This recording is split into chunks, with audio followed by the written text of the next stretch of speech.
Assalamualaikum warahmatullahi wabarakatuh. Bapak, Ibu, saudara-saudara sebangsa setanah air,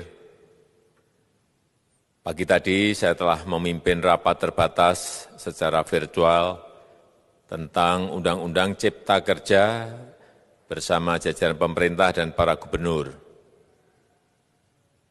Dalam undang-undang tersebut terdapat 11 klaster yang secara umum bertujuan untuk melakukan reformasi struktural dan mempercepat transformasi ekonomi.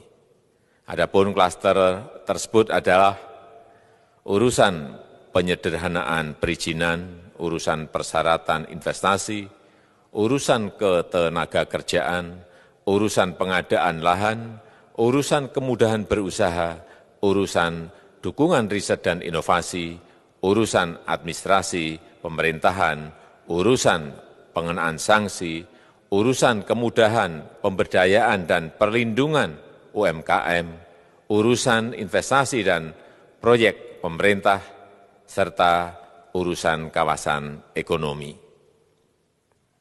Dalam rapat terbatas tersebut, saya tegaskan mengapa kita membutuhkan Undang-Undang Cipta Kerja.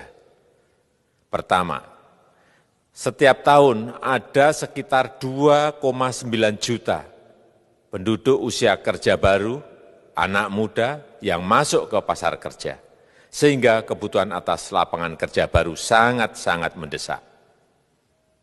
Apalagi di tengah pandemi, terdapat kurang lebih 6,9 juta pengangguran dan 3,5 juta pekerja terdampak pandemi COVID-19. Dan sebanyak 87% dari total penduduk bekerja memiliki tingkat pendidikan setingkat SMA ke bawah, di mana 39% berpendidikan sekolah dasar. Sehingga perlu mendorong penciptaan lapangan kerja baru, khususnya di sektor padat karya. Jadi, Undang-Undang Cipta Kerja bertujuan untuk menyediakan lapangan kerja sebanyak-banyaknya bagi para pencari kerja serta para pengangguran. Kedua, dengan Undang-Undang Cipta Kerja akan memudahkan masyarakat, khususnya usaha mikro kecil, untuk membuka usaha baru. Regulasi yang tumpang tindih dan prosedur yang rumit dipangkas.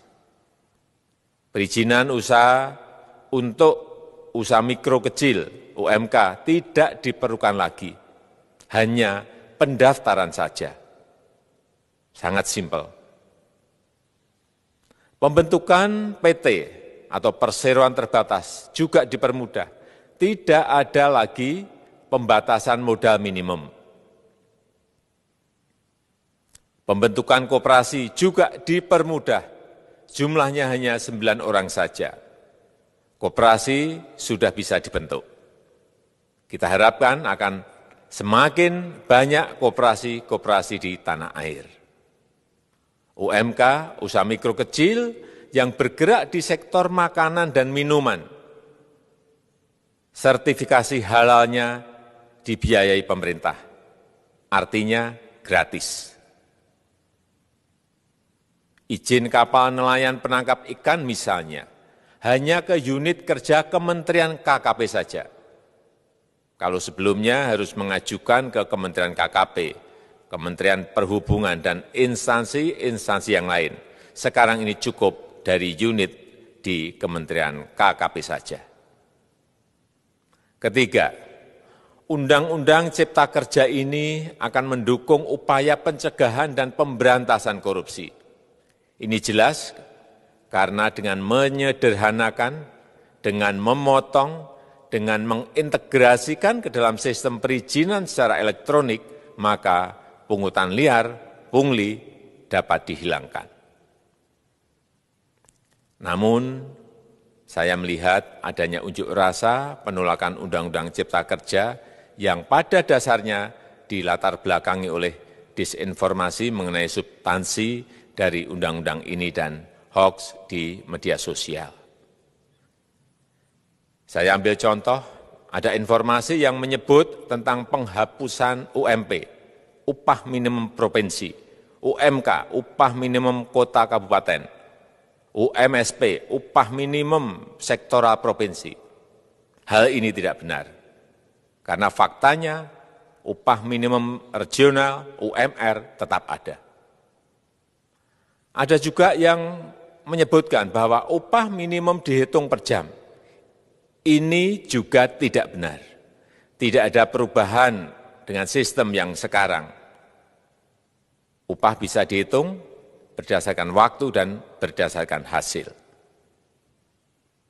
Kemudian adanya kabar yang menyebutkan bahwa semua cuti sakit, cuti kawinan, cuti khitanan, cuti baptis, cuti kematian, cuti melahirkan, dihapuskan.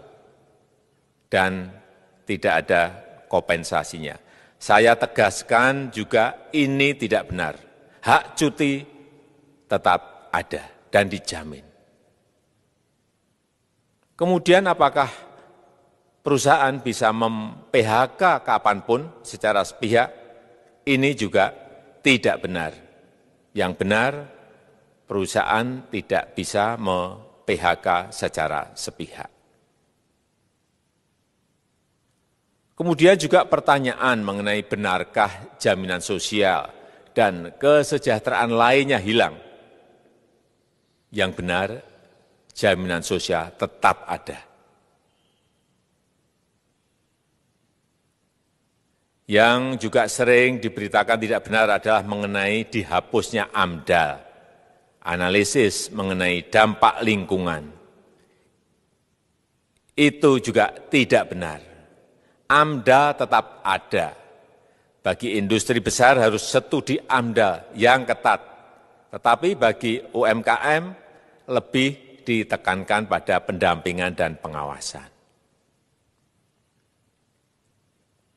Ada juga berita mengenai Undang-Undang Cipta Kerja ini mendorong komersialisasi pendidikan. Ini juga tidak benar. Karena yang diatur hanyalah pendidikan formal di kawasan ekonomi khusus, di KEK.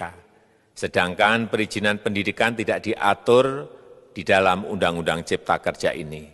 Apalagi perizinan untuk pendidikan di pondok pesantren. Itu tidak diatur sama sekali dalam Undang-Undang Cipta Kerja ini. Dan aturannya yang selama ini ada tetap berlaku. Kemudian diberitakan bahwa keberadaan bank tanah. Bank tanah ini diperlukan untuk menjamin kepentingan umum, kepentingan sosial, kepentingan pembangunan nasional, pemerataan ekonomi, dan konsolidasi lahan serta reforma agraria. Ini sangat penting untuk menjamin akses masyarakat terhadap kepemilikan tanah, kepemilikan lahan, dan kita selama ini tidak memiliki bank tanah. Saya tegaskan juga bahwa Undang-Undang Cipta Kerja ini tidak melakukan resentralisasi kewenangan dari pemerintah daerah ke pemerintah pusat. Tidak ada. Perizinan berusaha dan pengawasannya tetap dilakukan oleh pemerintah daerah sesuai dengan NSPK, norma, standar, prosedur, dan kriteria yang ditetapkan pemerintah pusat. Ini agar dapat tercipta standar pelayanan yang baik di seluruh daerah. Dan penetapan NSPK ini dapat nanti akan diatur di dalam PP atau peraturan pemerintah. Selain itu, kewenangan perizinan untuk non-perizinan berusaha tetap ada di Pemda, sehingga tidak ada perubahan. Bahkan kita melakukan penyederhanaan, melakukan standarisasi jenis dan prosedur berusaha di daerah. Dan perizinan berusaha di daerah diberikan batas waktu. Ini yang penting di sini. Jadi ada service level of agreement. Permohonan perizinan dianggap disetujui bila batas waktu telah terlewati. Saya perlu tegaskan pula bahwa Undang-Undang Cipta Kerja ini memerlukan banyak sekali peraturan pemerintah atau PP dan peraturan presiden atau Perpres.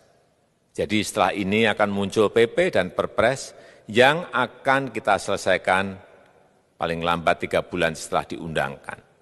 Kita pemerintah membuka dan mengundang masukan-masukan dari masyarakat dan masih terbuka usulan-usulan dan masukan dari daerah-daerah. Pemerintah berkeyakinan melalui Undang-Undang Cipta Kerja ini jutaan pekerja dapat memperbaiki kehidupannya dan juga penghidupan bagi keluarga mereka. Dan kalau masih ada, jika masih ada ketidakpuasan terhadap Undang-Undang Cipta Kerja ini, silahkan mengajukan uji materi atau judicial review melalui MK, Mahkamah Konstitusi. Sistem ketatanegaraan kita memang mengatakan seperti itu. Jadi, kalau masih ada yang tidak puas dan menolak, silahkan diajukan uji materi ke MK. Saya rasa itu yang bisa saya sampaikan pada kesempatan yang baik ini. Terima kasih. Wassalamualaikum warahmatullahi wabarakatuh.